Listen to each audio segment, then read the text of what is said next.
Hello, St. Paul. Is having a good time? Good. I think it's so cool that Chris's parents are here. I know that's like a huge deal because my parents saw me perform 2 weeks ago in New York, and it was terrifying. Because I don't want to embarrass them, I want them to be proud of me. So what I did is I walked out on stage and I cut the stand-up and just took the LSATs. And my mom thought the set was hopeful, full of potential. It's weird being a person of color who's touring the country right now. It's been a little frightening. I got an offer recently to do a show in North Carolina, and I was kind of nervous, and that's kind of on me. I have certain preconceived notions and fears about the South, because I've read American history. And also, to be fair, I'm like an elitist from New York City, so I think New Jersey is the South, you know what I mean? But it's kind of a weird time in America because there's been a surge of hate crimes all over the country right before the election and right after the election.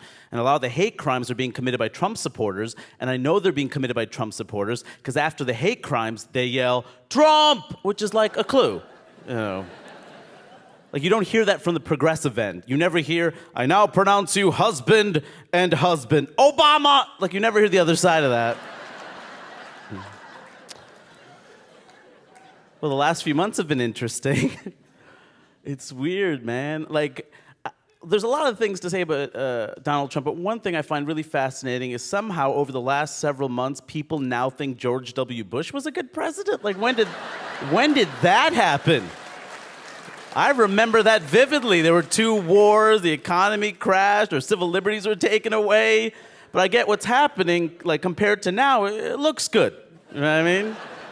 It's like if you lost your leg and were like, "Man, I miss gangrene. Good old gangrene." No, you don't, just relative to now, Bush wasn't a great president, and he was terrible with language, but to his credit, he at least tried the big words. Yeah. Points for trying. Trump doesn't try the big words, right? So huge, unbelievable, great. Every time Donald Trump says great, Tony the Tiger dies a little.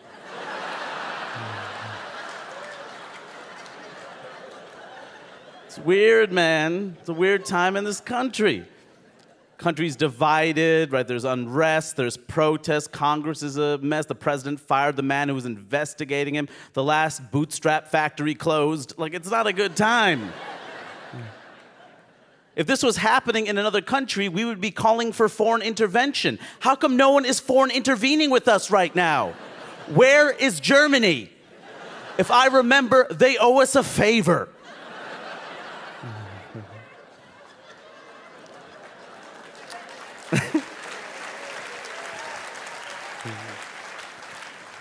I worry about immigrants. And look, some of this stuff is bipartisan, screw-ups, right? I don't like how either party talks about immigration, right? Because you hear people say, immigrants, they're good for the economy. Or they say, immigrants are bad for the economy. They steal jobs. I don't like either of those things because I don't judge other human beings based on their assumed economic value to me. You know what I mean?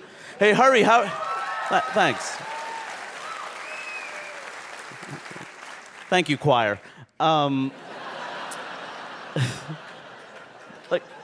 Nobody's ever "Hey, hurry, how are your parents doing?" "Oh, contributing to the economy." Like they do. I think it's strange in particular how people talk about Mexican immigrants in this country. The stereotypes don't even make sense. You hear people say, "Mexicans are lazy," but you also hear, "Mexicans steal all the jobs." How do those two things work together? How can you be lazy and still magically steal all the jobs? Well, it's easy. Some Mexicans are lazy and some Mexicans work really hard. Oh, you mean like all people? Like all human beings. If your argument is that Mexicans are like all human beings, well then, you're just a really crappy racist. That's some piss-poor racism. Maybe you should get out of the racism game. Or hire a Mexican person to be racist for you.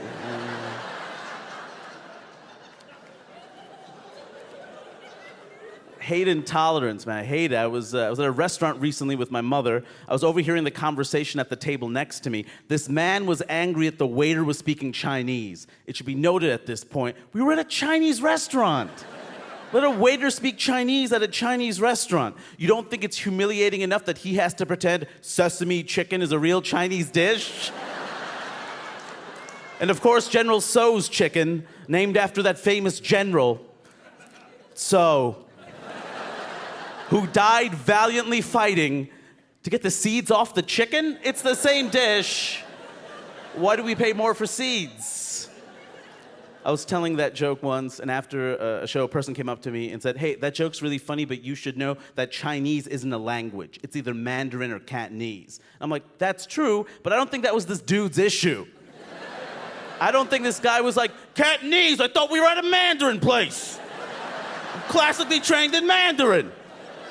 What's this Cantonese nonsense? I'm being cheated right now. Like, I don't think he was a culturally competent bigot, is what I'm saying.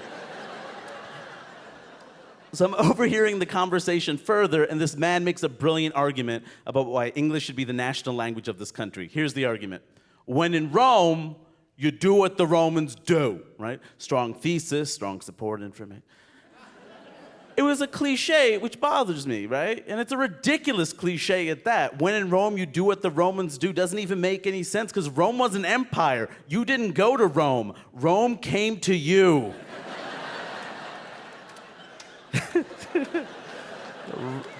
A Roman Empire joke. These are the jokes that keep me on NPR and off television, by the way. A Roman Empire material.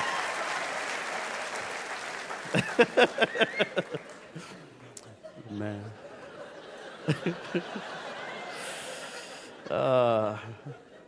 I'm just waiting for that good health insurance, that's all. I love my mom. I'm very close to my mom. My mom is the funniest person I know. My mom's the reason why I'm funny. My dad's the reason I have anxiety. But my mom is the reason why I'm funny. And before I go, I wanted to read 3 of my favorite mom jokes. These are actual things that my mother has said to me. All right. So I went up to my mom and I said, hey, Mom, sorry I didn't call earlier this week. And she said, it's okay. It was a relief.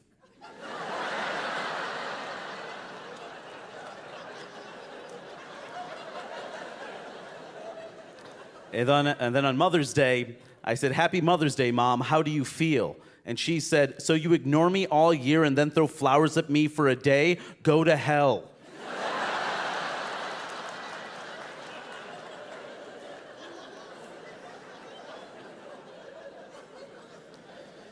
And finally, on the 4th of July, I said, Happy Independence Day, Mom. And she said, thanks, son, but I lost my independence 34 years ago.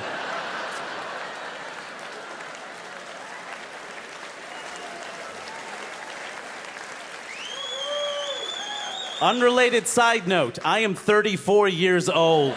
Thank you, St. Paul. Pleasure.